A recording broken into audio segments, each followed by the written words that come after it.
Ataque inminente a Venezuela. Imminent attack on Venezuela.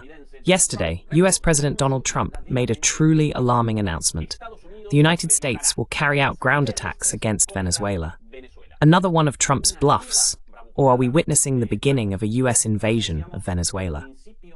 Good evening, good afternoon, and good morning from Buenos Aires, Argentina. We begin broadcast number 282 of Demolishing Myths Talks, completely live and simultaneously with a brother. A friend from Mexico, Professor Jesús López Almejo, your IR professor. Jesús, my friend, how are things over there?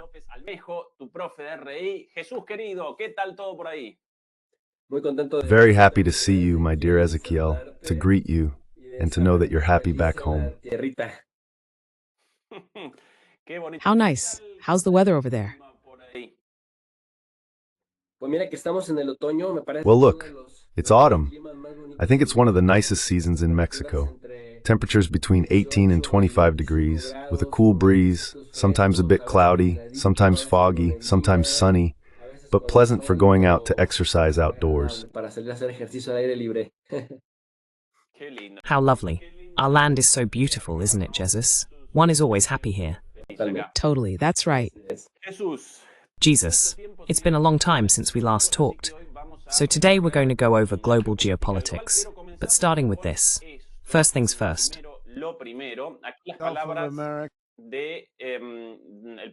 Here are President Trump's words from yesterday with this very troubling statement. Colombia is very bad. Mexico is run by the cartels. Colombia is very bad. Mexico is run by the cartels. Well, those were Trump's words yesterday. Now let's begin.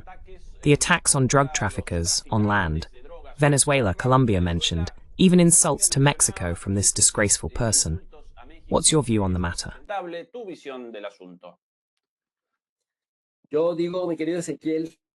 I say, my dear Ezekiel, that the orange orangutan in the White House tells or spits out more lies than a machine gun fires bullets. And that's saying something, since machine guns fire 500 bullets per minute. This guy is unbelievable, just as you so aptly put it. An embarrassment who spews endless lies and tomorrow is capable of defending, with the same passion and fervor, the complete opposite.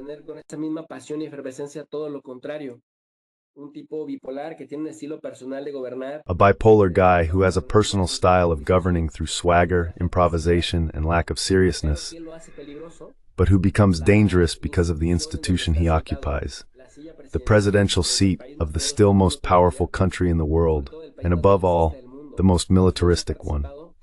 The United States has participated in 81% of all armed conflicts that have taken place since World War II, and it is the only country that has used nuclear atomic force. So it has shown us, in the social sciences, those of us who pride ourselves on calling ourselves social scientists have the obligation to identify what is happening, to identify the subjects of analysis. Once you have the object of study and the subjects of analysis, you must identify causalities, correlations, and frequencies.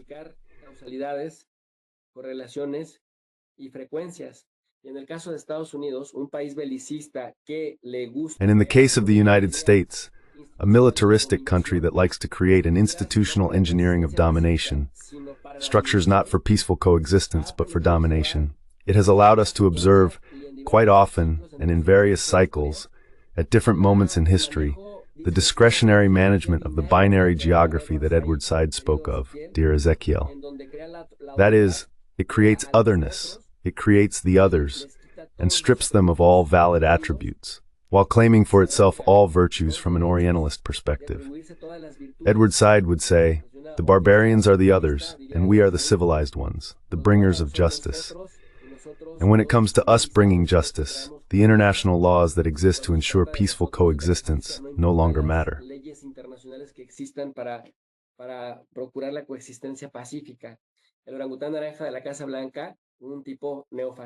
The orange orangutan in the White House, a neo-fascist type who feels above the international legal framework and above any rule, even within the United States. A fascist who is militarizing his country, and who, moreover, in a very unserious and unethical way, dear Ezekiel, is militarizing the cities that are supposedly the worst governed, those with democratic administrations. Portland, Oregon, Seattle, Washington, Los Angeles, San Francisco, which is now in the crosshairs, Washington, D.C., Chicago, Illinois. Progressive cities that are also sanctuary cities for migrants, of all nationalities really, mostly of Mexican origin and secondly of Hispanic origin.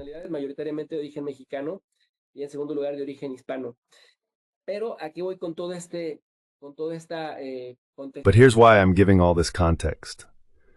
The guy promotes racial supremacism, but also nationalism, and on top of that with a religious undertone, that notion of a civilizing mission. And then what's most interesting, he does it from a place of victimhood, saying that everyone takes advantage of the United States, that other countries exploit it in trade matters, and that's why tariffs must be imposed, even if it goes against what the Republican Party historically was.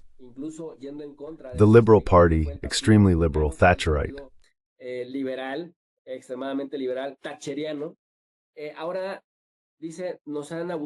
Now they say, we've been taken advantage of all this time, so now we're going to impose tariffs on everyone. If the cost of living goes up, because tariffs will obviously make it go up, it's everyone else's fault, not ours. And most importantly, through binary geography, they establish who the bad guys are, claim to be the good ones, and at their discretion with supremacism, place themselves above the law. And therefore they say, we can attack Venezuela, we can attack Colombia, we can attack Mexico.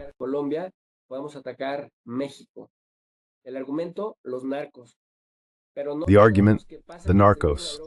But not the narcos who move and distribute drugs efficiently and effectively from the Rio Grande to the Canadian border. Not the narcos who launder money through Bank of America, Wells Fargo, or the various Citigroup branches and other U.S. banking institutions. No, no, no. Not the narcos who have been proven to have ties with the CIA and the DEA, with drug trafficking routes, with the deals, incentives, and protection networks for traffickers who turn themselves in, and who, under a legal loophole in the United States, cooperate, get new identities, pay a fine, and are then allowed to spend all the savings they earned precisely from drug trafficking.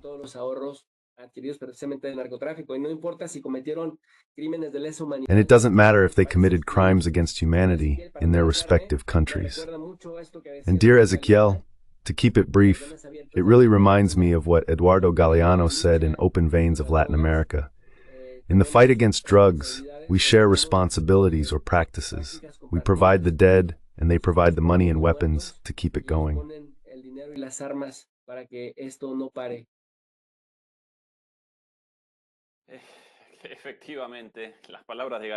Indeed, Galeano's words were truly prophetic. Here is Petro's response, just a few minutes ago, to Trump's statements.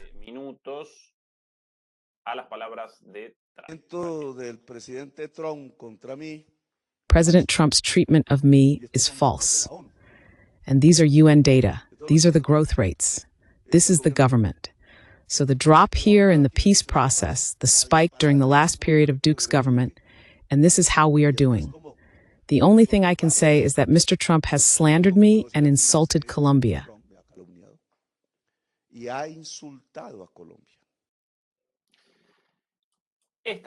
That's Petro's response, and here's Maduro's response. At midnight, I called the people I needed to call and gave them an order to activate all forces, all military units immediately for the defense of action points along the entire Venezuelan coast, from Zulia to Sucre State. Military forces, militia forces, police forces, and top-level teams, anti-aircraft and coastal defense were deployed in 73 central points across the country, and each point went on to deploy to at least 10 subsequent locations.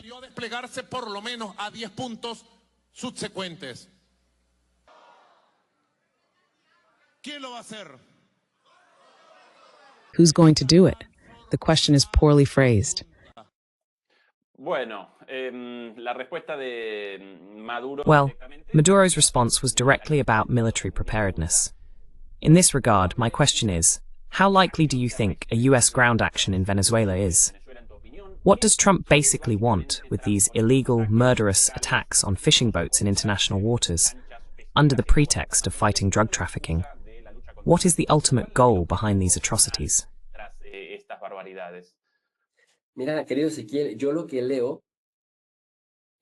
Look, dear, what I read, and how they're connected, is first of all the total domination of the United States in its own backyard, in the Western Hemisphere. The United States during the Trump era, like the Milis, the Novoas, the Bukeles, it loved the Santiago Peñas. They're its favorites, the most servile, submissive, and sellouts. And the intention of putting Maria Corina Machado out there talking about how she needs extremely submissive countries, and even then he humiliates them because he also imposed tariffs on them. He slapped a flat 10% tariff on them, even though they voluntarily submit and cooperate.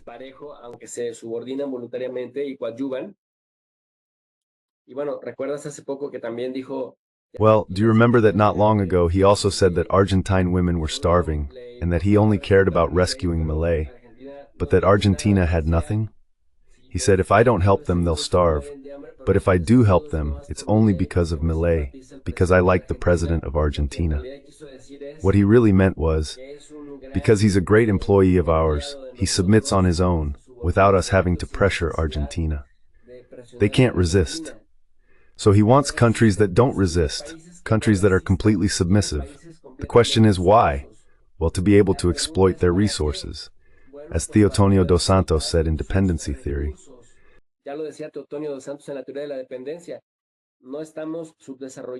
we are not underdeveloped, and there are no economies that through hard work begin to reach stages of development because we are anatomically or genetically inferior, but rather because of the structures of domination and subjugation that were created precisely for that purpose, so that the economies of industrialized countries, the center, as Dependency Theory called it, with the support of local elites in the peripheries, in poor countries, help ensure that through those structures of domination, they can exploit their resources, thereby maintaining hegemonic positions.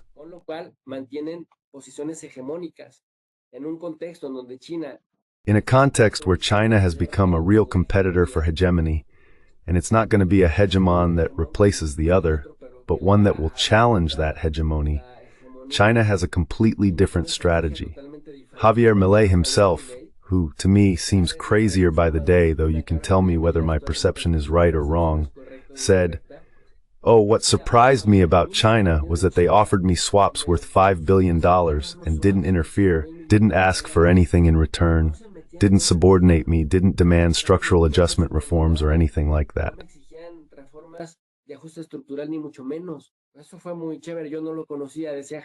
That was really cool. I didn't know about it, said Javier Milei, surprised. China, with its wallet policy or wallet diplomacy, has established win-win relationships, while the United States, which always starts from tax-related issues, ends up generating resistance. What are we seeing? That they're going after the uncomfortable governments, the ones that do put up resistance, in order to expel potential adversaries in the region, mainly China and also Russia, which still plays a big role in Venezuela, Cuba, and Nicaragua. It used to have influence in Bolivia, but thanks to Evo Morales and Lucho Arce, who handed the country to the right on a silver platter. By the way, Rodrigo Paz, the newly elected president of Bolivia, just resigned today. The right wing, who were politically and electorally dead just 5 years ago, are now going to govern Bolivia. It's already out of Alba.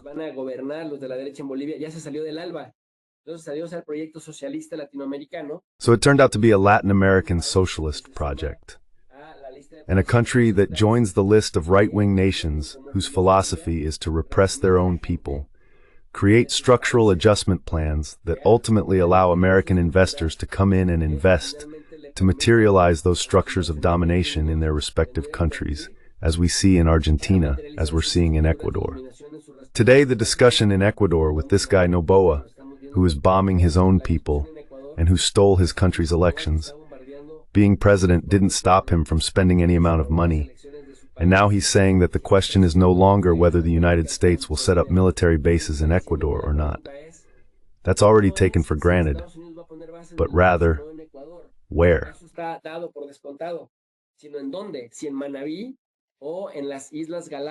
Whether in Manabí or the Galapagos Islands, which are, well, a sanctuary. I remember there used to be a very strict protocol to go there. So to wrap up this other answer, Total domination seeks total domination with the help of local elites in peripheral countries.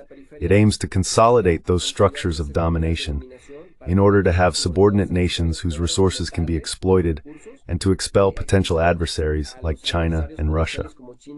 And thirdly, my dear Ezequiel, based on binary geography, as long as there are political crises within the United States that blow up in Donald Trump's face, Orwellian theses will always be quite valid, because they continue to explain what they do. Las tesis orwellianas son muy válidas porque nos siguen explicando lo que hacen.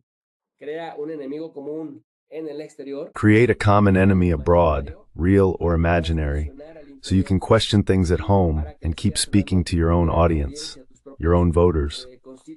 Because Trump is also widely rejected in the United States by more than half of Americans. He has very low approval ratings, 41%, according to what the site 538 from ABC News reports. And that wasn't enough for him to get re-elected in 2020, even though he shouted that it was fraud and couldn't prove it.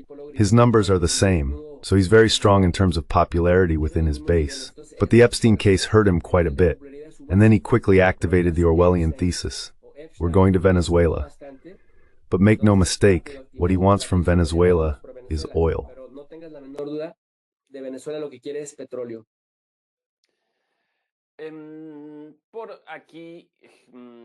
Here, Jesús is Claudia Scheinbaum's response to this. Later we could also include Canada's position, but we'll present this first. There's a new front in the Pacific. U.S. bombs targeting 2 alleged drug boats. In the end, it's the Caribbean, it's Latin America. What's your opinion on this whole offensive? Well, obviously we don't agree. There are international laws on how to act in the case of alleged illegal transport of drugs or weapons in international waters, and we have made that clear.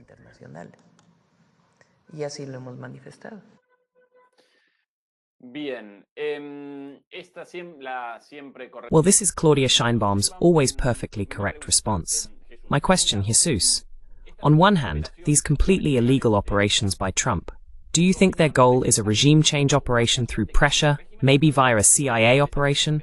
Or could the United States actually carry out a landing in Venezuela, Colombia? Well, Mexico, hardly, but maybe that's Donald Trump's fantasy.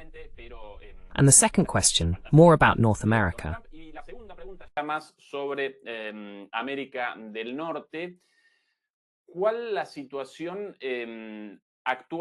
What is the current situation between the United States and Mexico, but also between the United States and Canada? Because yesterday Trump walked out of the negotiations due to the use of a fragment from a Ronald Reagan speech from the 70s or 80s, I don't remember exactly when, against tariffs. The Canadians publicly presented that fragment, and that sparked Trump's anger, leading him to immediately abandon the negotiations.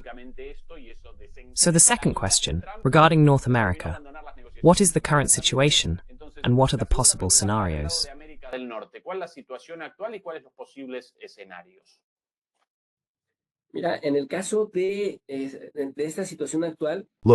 in the case of this current situation, Maria Corina Machado often takes part in a blog or podcast hosted by Donald Trump's son. And there Maria Corina Machado, the brand new Nobel Peace Prize winner, who really should be the Nobel Prize winner for war and for the model of selling out one's country and inciting violence against her own nation, clearly said that the first thing she's going to do when she takes power, because she already swears she's going to take power, is what the right wing does: clean Venezuela of Chavistas. Just like that, in those exact terms, she says it to Donald Trump's son on their podcast. And she also plans to push through a huge number of structural reforms to bring in massive investment from the United States.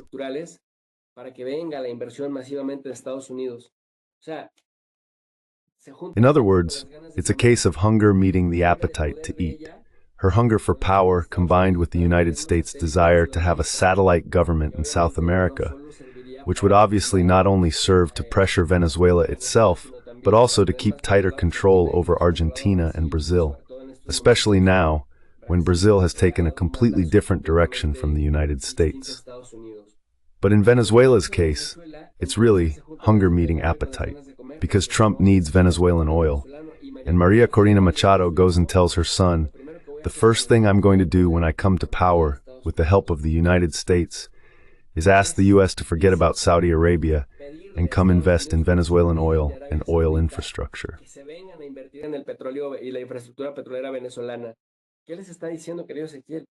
What is he telling them, dear Ezekiel? That they'll have free reign to take as much oil as they want. And if we consider that Venezuela has the largest oil reserves in the world, estimated at about 303 billion barrels, more than Arabia, more than Iran, more than the United States, more than Russia, which are the oil powers, or ultra-mega super oil powers. Well, there you have it. But also, what works for Donald Trump, right? Getting rid of his internal political problems by playing the hero, bombing countries, especially those with which he has an imbalance.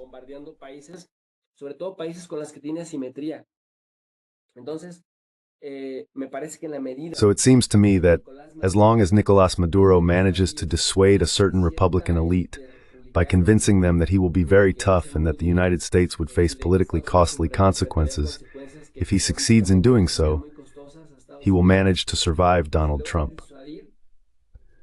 Otherwise, it seems to me that an invasion in the style of Vietnam or Afghanistan, even though they are already deploying a nuclear frigate, sounds very delusional, and it does seem that the United States would get bogged down for 20 years in a place it would later have to leave, just as it did in Afghanistan.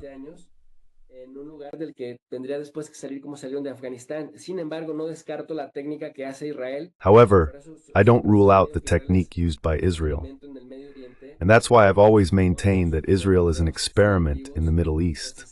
The selective bombings, the targeted killings of obstacles to progress, of Hamas leaders like Ismail Haniyeh in Tehran, of nuclear scientists and the Iranian military leadership in this 12-day war, or what it did with Hezbollah, with the missiles, with the trackers, and later also with the drones, with which they were eliminating Hezbollah's leadership, including later Hassan Nasrallah.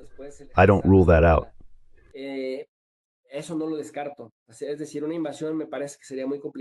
That is to say, I think an invasion would be very complicated for the United States, but this espionage and surveillance of the Venezuelan leadership and the selective attacks that I do see as possible. I'm not saying 100%, but I think there's a 50% chance they might dare to do it, to create political chaos and then come in as saviors.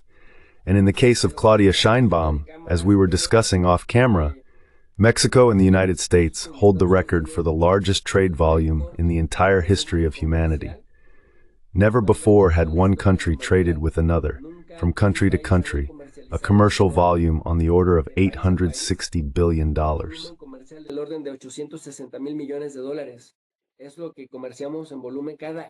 That's the volume we trade every year. To give people an idea of what we're talking about, every day Mexico and the United States trade $2.5 billion. Mexico trades $2.5 billion with all of Africa, 54 African countries, the entire continent. But with the United States, it's 2.5 billion a day, and with Africa, it's 2.5 billion a year. That gives you a sense of the scale of our economic relationship and what the Americans actually have to lose here. When the United States has tried to put pressure on Mexico, Claudia Sheinbaum, who is one of López Obrador's great successes, in addition to his own administration, was the result of having created the conditions for Sheinbaum to take his place. First, because she is continuing the fourth transformation project. Second, because she is taking it to the next level. And third, because Donald Trump has a great deal of respect for Jewish people.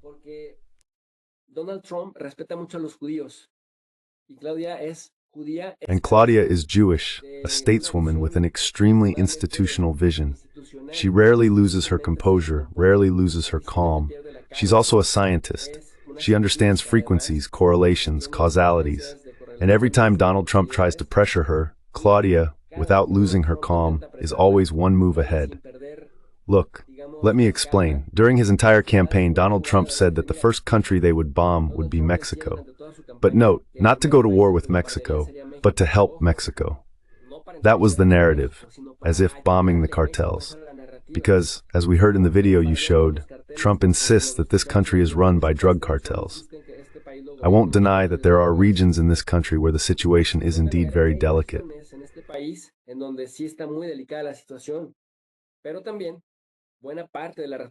But a large part of the responsibility also lies with the United States, because the United States supplies a number that can be counted in millions of weapons to the drug cartels, which today could be considered paramilitary groups, dear Ezequiel, with real firepower, mainly supplied from the United States.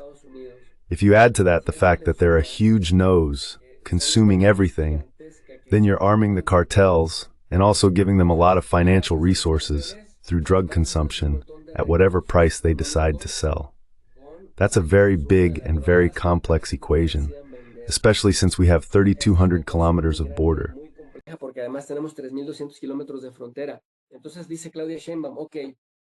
So Claudia Sheinbaum says, okay, if this man says he's going to bomb the drug cartel leaders, then I'll send them to him. And she extradites 29 heads of all the cartels. And then another 27 are extradited. So it's something like, look, Mr. Trump, don't come here to Mexico wanting to bomb us. If you want them over there, you deal with them. Here you go, extradited. And with that, she shuts him up. How do you risk that? If the Mexican government is cooperating, so you can get your way and tell your people that you've got the leaders of the most dangerous cartels, the ones who bring the most drugs into the United States, you'd still want to bomb them and waste a ton of resources?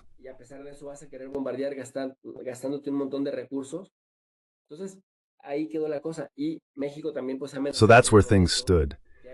And Mexico has also warned that the moment there's any disrespect or interference with Mexican sovereignty, it would simply fold its arms and let the United States manage that 3,200-kilometer border on its own.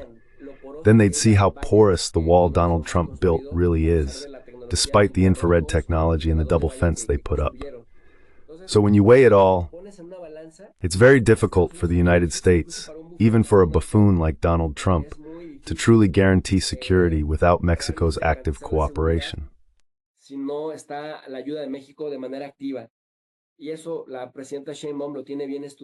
President Sheinbaum has studied that thoroughly.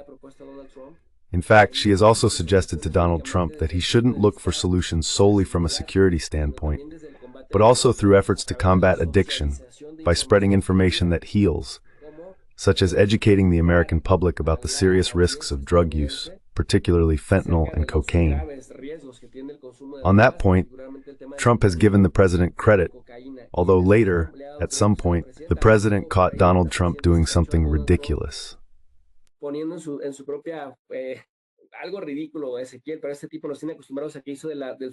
But this guy has gotten us used to the idea that he's made surrealism the norm, plagiarizing information that the Mexican government shared with him so he'd know what we're doing in Mexico. And the guy presented it as if it were his own research.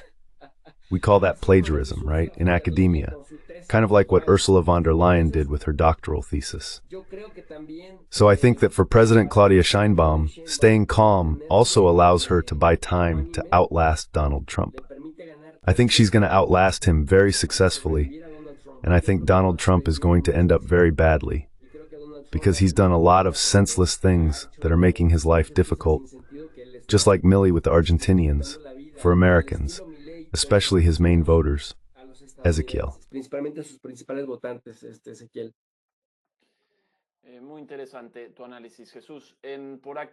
Very interesting analysis, Jesus. Here the words of Canada is strengthened. Mark Carney, the Canadian president, in a joint press conference with Claudia Sheinbaum, appears to be part of a strategy to build alliances against a common hostile actor without labeling it as an enemy, in response to attacks from the United States. What they share is unity, the alliance between Canada and Mexico. Here are the words.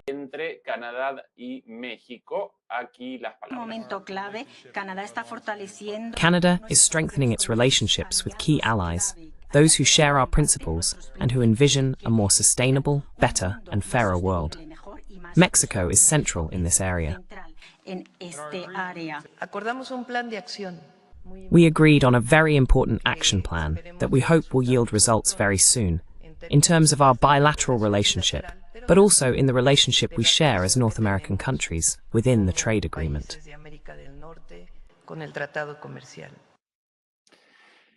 Jesús, ¿qué quiere Trump? Jesus, what does Trump want with this hostile policy toward Mexico and also toward Canada with these tariffs? Political subordination? Does he want an improvement in the terms of trade? Does he somehow want to reject China's presence?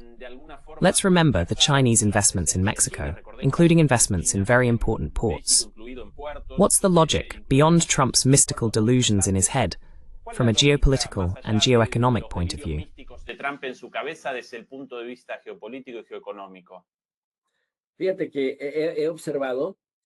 Notice that I've observed that, in this particular case, Trump needs to once again rethink the terms of the free trade agreement between Mexico, Canada, and the United States in order to compete as a region against China.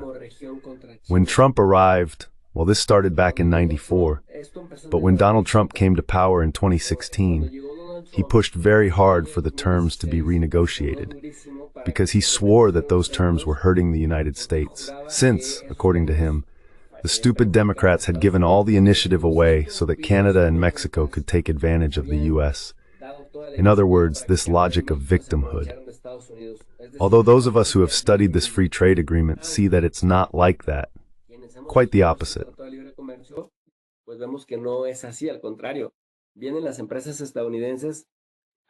American companies come for the cheap labor, the tax incentives, the zero tariffs. In other words, building or producing in the United States costs them much more, and they pay far more taxes than if they come to Mexico, where they get tax incentives, cheap labor, and quality work. Then, when that product goes back to the United States, it no longer pays tariffs. So what Donald Trump is doing seems like a big farce to me. Even though this free trade agreement has already been renegotiated, he's still not satisfied and wants to reschedule and readjust the terms again to put the United States in an advantageous position over Canada and Mexico.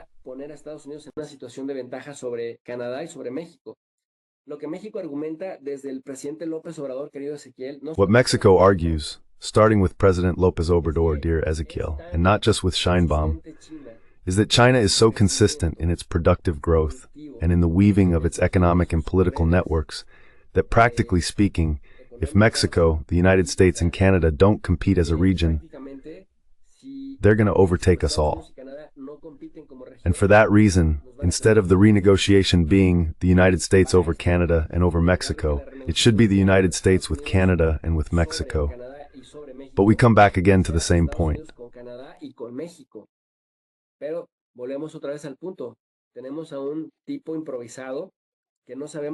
We have an improvised guy, and we don't even know if he's losing his mind, if he has some kind of psychiatric problem. He suddenly seems like someone from China. Seems like someone from China because of his ability to self-sabotage. Because instead of strengthening Mexico and Canada so they can help him compete with China, this Chinese giant that produces all kinds of things for every range and every socioeconomic level, well, we practically see the United States in decline, stuck and distracted, continuing to dismantle the tools that could help it compete against China. So in Mexico's case, it's let's renegotiate, but on the contrary, let's all strengthen ourselves. Because if you weaken us, weakening us works to the detriment of the United States itself.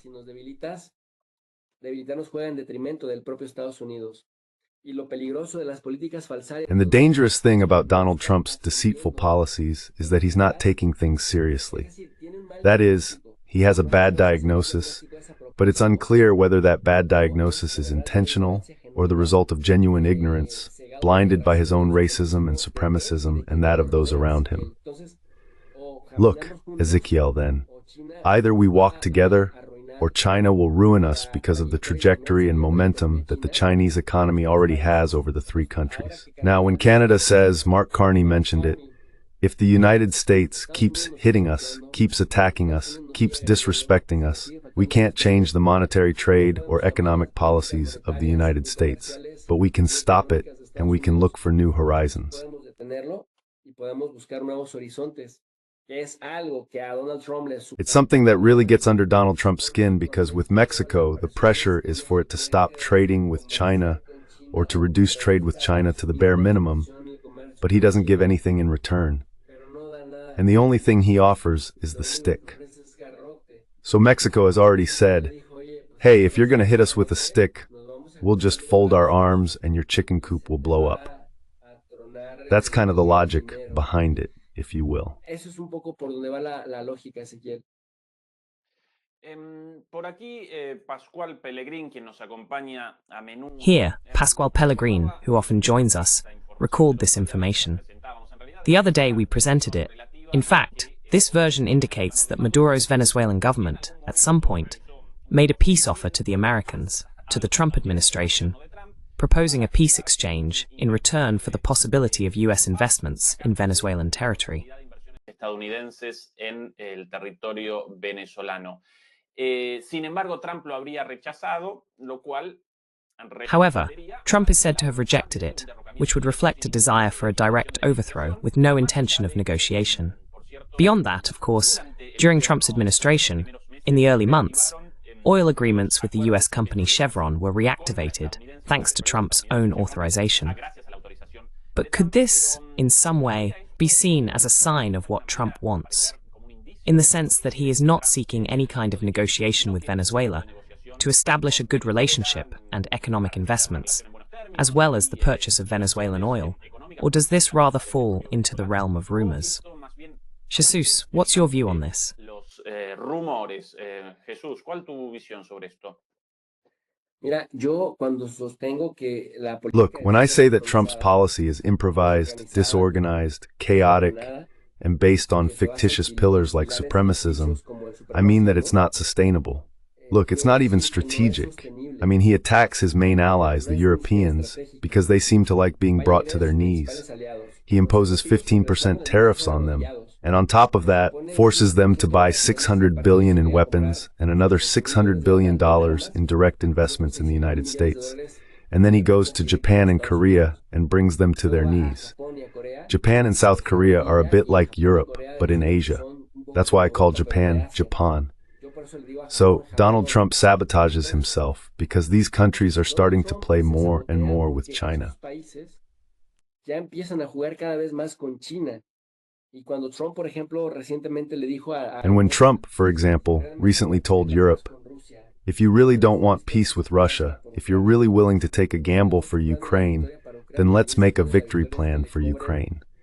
And that victory plan is to impose 500% tariffs on everything China sells, as punishment for supporting Russia, because China hasn't allowed Russia to collapse under the sanctions from the collective West. But why do I say this policy is fictitious and unsustainable? Because he's picking fights with everyone. He's not even keeping allies. He's fighting with Mexico, fighting with Canada, starting right at home.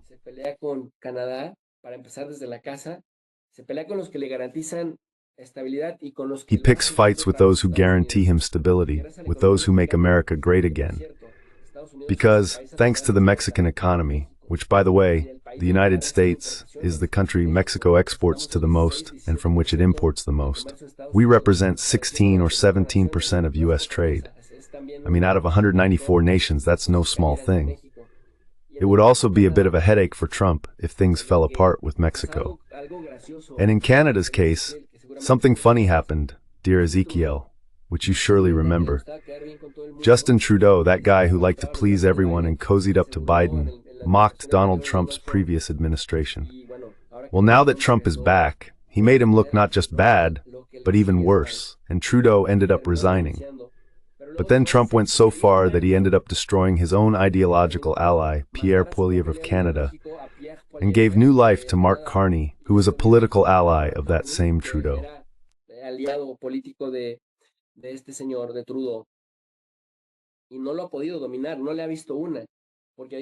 And he hasn't been able to handle it. He hasn't seen it coming. Because unlike Trudeau, Mark Carney was Minister of Economy and knows how global economic trends work. So Trump, with these improvised, crude, ignorant policies, ends up reviving the dead because Trudeau's campaign was finished. Mark Carney had 26 points of electoral preference, while Pierre Poilievre had 40%, and he ended up turning it around thanks to Donald Trump's insults and attacks, and because Mark Carney adopted a confrontational stance toward Trump. Nowadays, President Claudia Sheinbaum has an enormous level of approval, enormous. But that's because she's consistent with López Obrador's fourth transformation project. Es consecuente con el proyecto de la 4T de López Obrador. Pero también porque hay una percepción con la gente de que está siempre. But also because there's a perception among people that she's always changing the game, like a chess player, on Donald Trump when he comes charging at Mexico like a raging bull. And Claudia Sheinbaum always presents him with alternative scenarios and moves that make Donald Trump moderate himself again. That's why we said she'd probably outlast him. But here's the interesting part. Trump, by wanting to hit everyone, friends and enemies, strategic adversaries, but also by attacking strategic allies, forces, or tries to force others to invest in the United States no matter what, when in reality he only has 3 years left, which will fly by. And if he loses the midterm elections in the coming months, many of these investments he's committing other countries to won't even happen.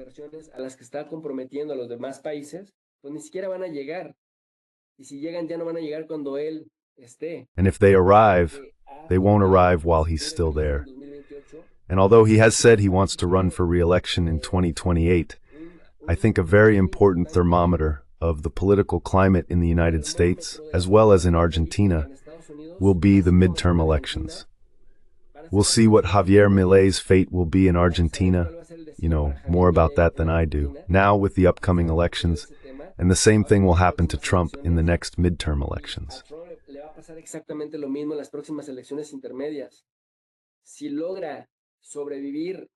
If he manages to survive with majorities in Congress, God help us during Trump's last 2 years. And the same goes for Americans themselves, and for the same Democrats whose protection he has taken away, like the members of the Joint Chiefs of Staff, the Secret Service, and Kamala Harris, along with the militarization of U.S. cities. But also for the rest of the world, because then, perhaps in an attempt to get re-elected, he might do something in Venezuela and go after Gustavo Petro.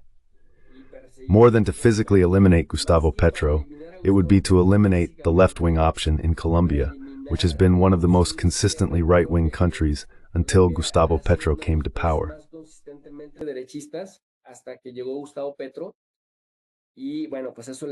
Well, that made it much easier for the United States to expand its influence in South America. So, investments going to the U.S., job creation, economic stability, the improvement of people's lives, those are things I don't think we'll see during the Trump era, and sooner or later it's going to collapse under the weight of its own flaws and ways of doing things, of how he tries to push policies that aren't sustainable. Ezequiel.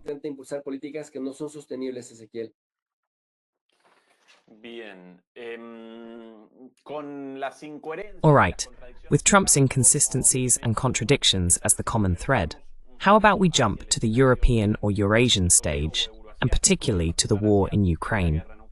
But not before, of course, reminding our supporters to give us a thumbs up, a like against censorship, and naturally to share and comment.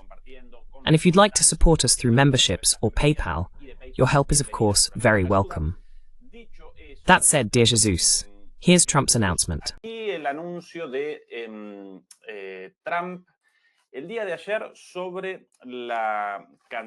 Yesterday, regarding the cancellation of the announced, though never finalized, meeting between Trump and Putin, you'll recall the sequence. He was supposed to have a meeting with Zelensky at the White House, during which Trump was allegedly going to decide whether or not to send Tomahawk missiles to Ukraine. The day before, he had a phone conversation with Putin, and during that conversation, they agreed to hold a joint meeting, thereby diffusing the possibility of a greater escalation. However, after the meeting with Zelensky the following day, and after the back and forth among the European coalition of the willing, or rather the unwilling, Trump finally announced yesterday the cancellation of that meeting.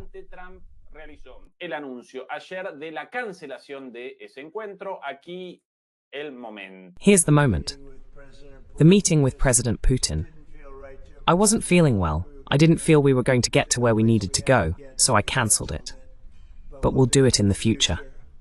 Next week we'll be with many of you in those locations I mentioned, and then we'll return to Washington. Back to Washington. Por ahí las palabras textuales, cancelamos el encuentro. Roughly the exact words were, "We cancelled the meeting. He wasn't feeling well." And immediately afterward came the announcement of new sanctions on Russia, particularly on its two main oil companies, Rosneft and Lukoil, if I remember correctly. Here's the announcement.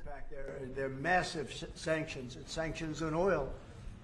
The two biggest oil companies, among the biggest in the world. Thank you. Hopefully he'll become reasonable, and hopefully Zelensky will be reasonable too.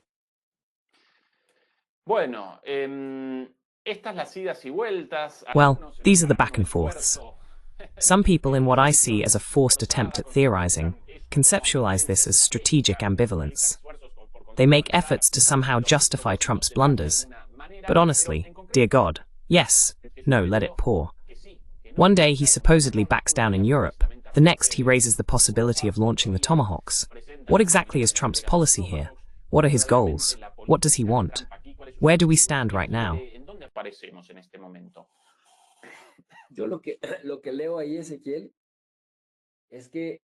What I read there is that they decided to make a realistic assessment. And in that assessment they said, even though it's already autumn in the rest of the world, in Eurasia, in this part of the world, it already feels like winter. Temperatures are already at 0 degrees, -5. There are already freezing temperatures, the swamps are starting to fill with water, and the movement of tanks is becoming difficult. Even if Vladimir Putin and Trump were to reach some agreement to demobilize or freeze the front lines, there's so much deployed along the entire line that neither Russia could, nor would, nor should abandon its positions, nor could Ukraine move. In other words, the logistics required for that are enormous.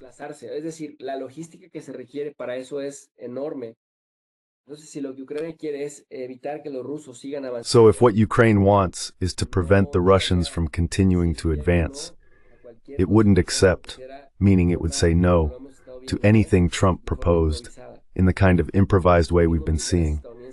I'm sure the US military itself has spoken with him and told him that forcing Ukraine to give in seems impossible and isn't strategic either, because that would give Russia the advantage. But forcing Russia to freeze the front lines at a time when Russia is advancing. I heard Vladimir Putin last week in the third week of October say that Russia had conquered 5,000 more square kilometers just in 2023.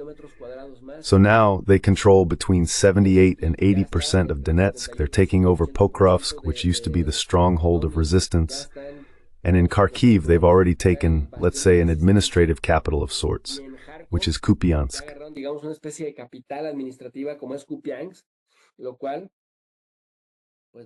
Which means, well, the Russians are going to make their usual traditional move. They're going to close the pincer around Kramatorsk and Sloviansk. And with that, they will have, so to speak, brought the rest of Donetsk to its knees. I don't know to what extent Dnipropetrovsk and Kharkiv have the material capacity and fortifications that Pokrovsk had, where it's estimated that Zelensky and his people invested around 11 billion euros for its defense.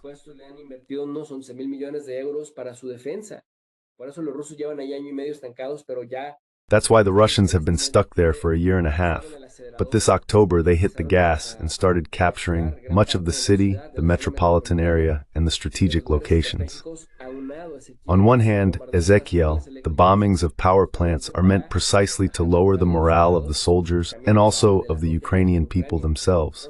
So when Trump says, well, they have to make a commitment, they could commit, but there are no material or favorable conditions for either Russia or Ukraine itself. And on the other hand, you get these outbursts where one day J.D. Vance and Marco Rubio come out saying it's impossible for Ukraine to recover the territories through violence or military means, and that now what's left is political negotiation before Russia keeps taking more control.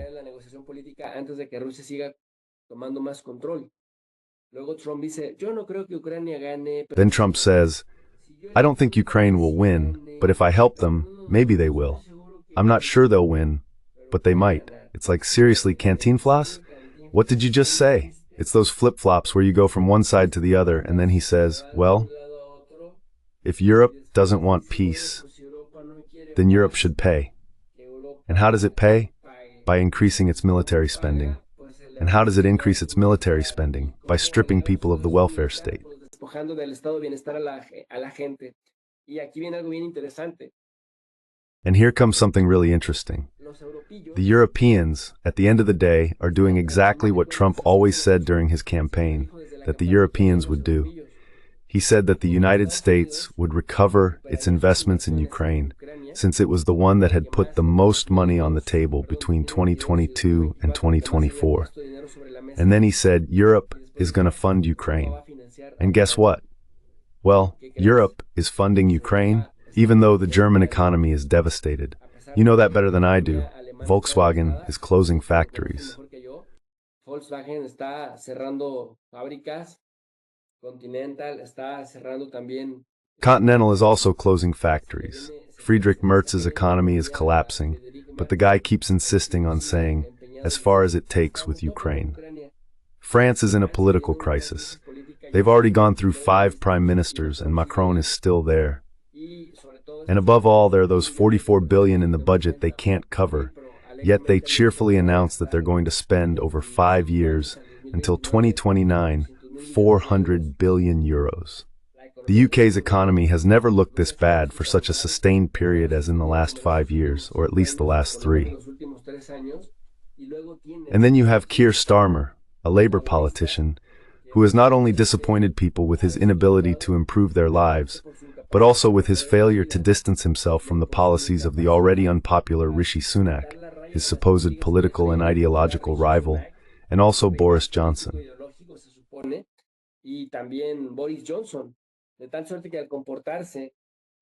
So, by behaving like Rishi Sunak and Boris Johnson themselves, it seems that Labour remains absent. After 14 years, Labour had returned to the United Kingdom and is acting exactly like the other 2 puppets the people rejected. So, in conclusion, they have the lowest approval ratings of their governments.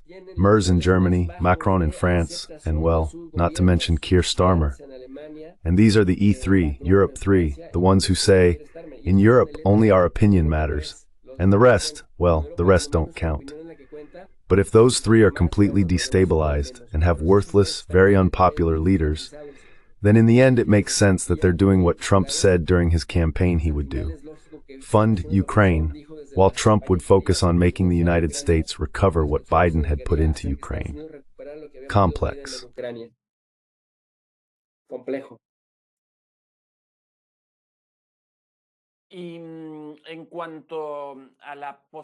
And regarding Ukraine's ability to resist, Jesús, what's your perspective?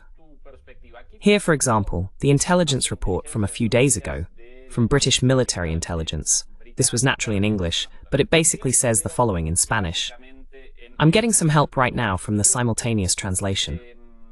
In September 2025, Russia launched approximately 5,500 one-way attack aerial systems against Ukraine, more simply known as drones. This represents a significant increase compared to the 4,100 drones launched in August 2025, which were almost certainly limited because Russia was trying to demonstrate an apparent willingness to engage in meaningful negotiations.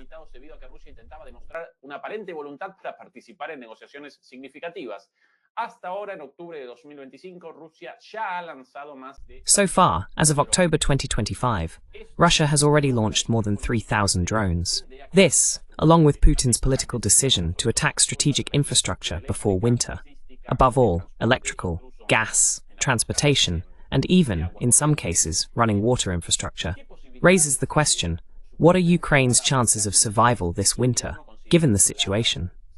And how much of this determines this escalatory advance, at least in the intention of the coalition of the willing in Europe, the United Kingdom, France, Germany, with a 19th sanctions package, and today Macron's announcement about pursuing a 20th sanctions package.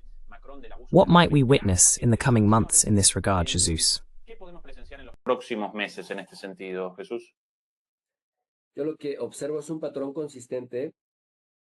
What I see is a consistent pattern of European governments determined to impose sanctions, collapse their own economies, completely cut ties with Russia, and then become dependent on the United States for energy, if you will. And then the question that seems important to me, and you can also give me your opinion on this, I think that as long as this pattern of harmless, flat European sanctions continues, even during Biden's time, they were very aggressive because they also joined the United States. En tiempos de Biden eran muy agresivas porque también se sumaba Estados Unidos. En tiempos de Trump como que During Trump's time, Trump kind of toned it down a bit with this, and now he's once again reinstated sanctions against Russia to have a bargaining chip. But it seems to me that since the sanctions are ineffective, because China and India are also backing Russia, and India, for example, has already said it won't stop buying oil from Russia despite US pressure, the Kremlin said, take the challenge. In 6 months, we'll see how things go, how the sanctions work out for you. And something very important, Russia keeps advancing territorially, but even more important than the territorial aspect. Do you remember that one of the main goals Putin had stated was to demilitarize or denazify Ukraine? Putin era desmilitarizar o desnazificar Ucrania, pues está acabando con una cantidad inmensa de Well, it's wiping out a huge number of Ukrainian reservists and soldiers. It seems to me that what it's doing is letting European economies collapse, while Russia stays strong with its war economy. And on the other hand, it keeps advancing into Ukrainian territory, but more importantly, it's leaving Ukraine defenseless. By the time Russia decides to step on the gas, it will be able to seize as much territory as possible. But more than a territorial war, it's been a war to exterminate the Ukrainian army.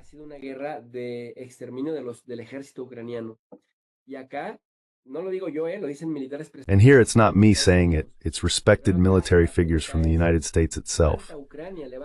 But the question here is, how much of Ukraine will Zelensky have left to negotiate with? If we see that Russia is no longer just focusing on Donetsk, Luhansk, Kherson, and Zaporizhia, but is also bombing Odessa, Mykolaiv, and reaching Dnipropetrovsk and even Kharkiv, where the percentage of occupied land keeps growing. So as long as they keep up this farce of refusing to sign peace, because they're obsessed with making Russia accept Europe's terms, as if Russia had lost on the battlefield, meaning trying to win at the table what they couldn't win militarily, well, it seems to me that Russia is comfortable. Russia keeps advancing, and when I say comfortable, I mean it sees its enemies falling economically, while it continues to advance and, let's say, dismantle the Ukrainian army.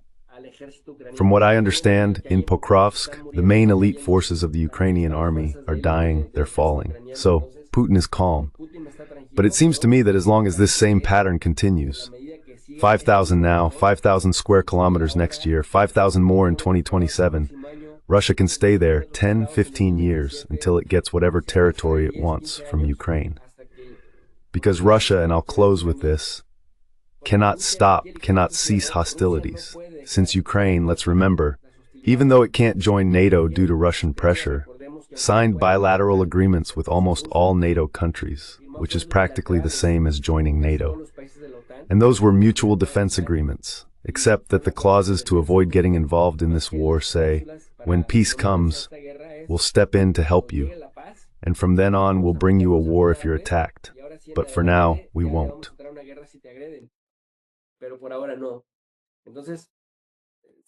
So as long as this doesn't end, Zelensky keeps losing, keeps getting weaker, and well, it's said that in US circles, there's been talk about the possibility of removing Zelensky, because it seems he's, let's say, the real obstacle. But he's not preventing the gradual and ongoing collapse of Ukraine.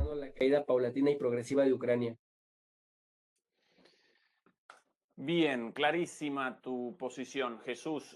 All right. Your position is very clear, Jesus.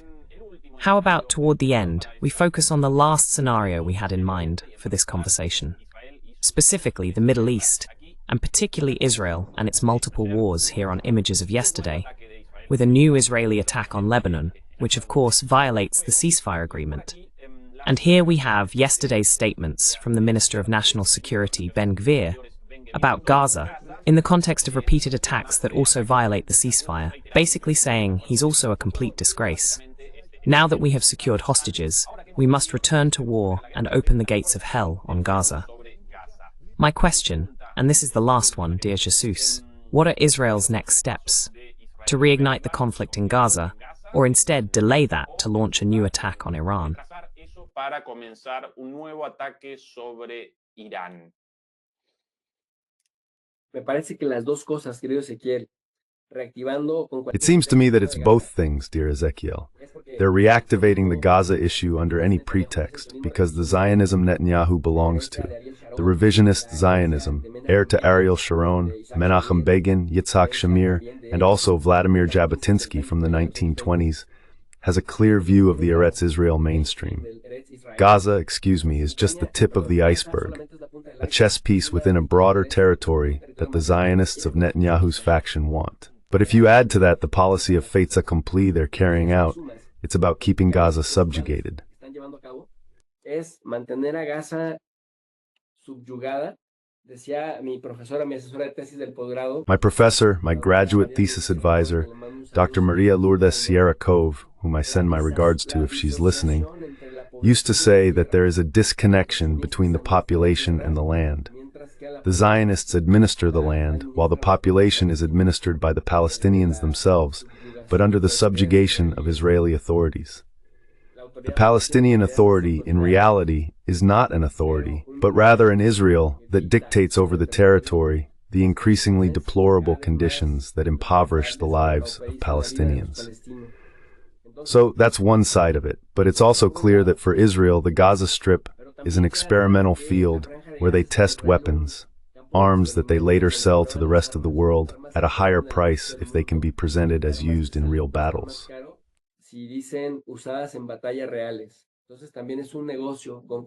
So it's also a business with guinea pigs, who to justify what they do to them are labeled as terrorists, as generating great violence, and as threatening the state. But these hardships are rarely mentioned in the media. And secondly, I also think they're buying time for a second round with Iran, except that Iran has said that if they attack again, it would be an existential war to the limit. Although, of course, Iran also bluffs a lot. They talk big and in the end end up backing down.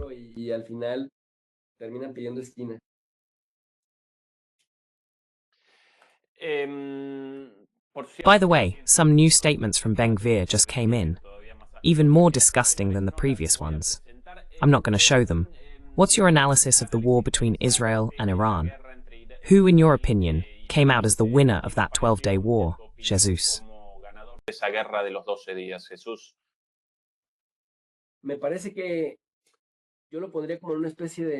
think I'd call it a kind of tie. Because it's true that the United States and Netanyahu managed to delay Iran's nuclear program, but it's also true that Iran shattered the myth of Israel's invincibility. They turned the tables. I mean, Israel caught him off guard.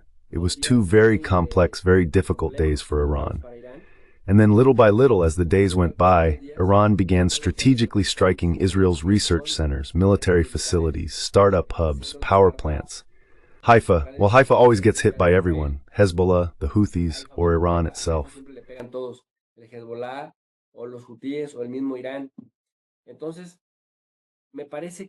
So it seems to me that Iran managed to turn things around. And when Iran started using longer range and higher capacity missiles, it was like, I think, the United States stepped in and said, all right, Iran, we're going to say that to end this war, we'll hit your nuclear reactors. You'll respond to our base, Israel will calm down, and you, Netanyahu, have to stop now. Because they realized that not even with the THAAD, which is the real iron backbone of Israel, and which actually belongs to the United States, could they manage.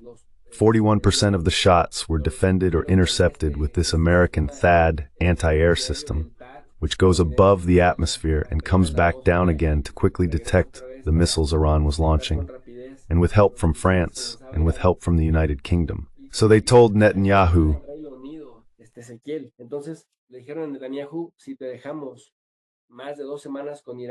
if we left you with Iran for more than 2 weeks, they'd crush you, and you'd end up like the Gaza Strip. Those horrifying scenes of Netanyahu with destruction behind him, well, that's something we'd seen during his visits to Gaza, not during his visits to Tel Aviv. So, I think it's a draw, because in the end, no one gets their way. Iran is left battered, but it saves its honor. Israel, once it saw that it couldn't sustain a war at that level of intensity, and that on the contrary, it was already being forced to back down, also settled for keeping its own government, Netanyahu's. And well, the United States, which said it would destroy Iran's nuclear program forever, later ended up saying, well, we don't know where they moved all their nuclear production, because there in Fordo there didn't seem to be that much. That's my interpretation. Querido Jesús, vamos a redondear esta charla. Dear Jesus, let's wrap up this talk here. As always, it's been a real privilege and a real pleasure having this conversation. To all the demolishers, please remember that you can join us on our sister channel, also from MP Geopolitics, our English language channel, Demolishing Political Myths. And also, remember to follow our sister Telegram channel, Wars and Geopolitics, super interesting, with the latest information in Spanish. Dear Jesus, the closing is yours. Whatever you'd like to say to end.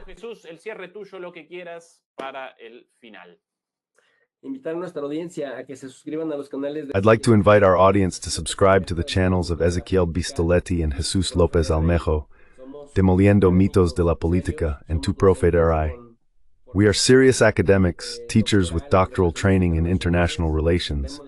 We understand the social sciences, sociology, and political science, and with great pleasure, affection, love, and intellectual honesty, we try to contribute our perspectives on what we're observing, without clickbait, without deceiving the masses, and with strong, well-founded arguments. So I invite you to subscribe to both channels and join us whenever these talks take place, because we want to raise the level of analysis on social media. Ezequiel, Jesus, brother, friend, a hug, and see you next time. Bye-bye. Un abrazo y hasta la próxima. Chau, chau.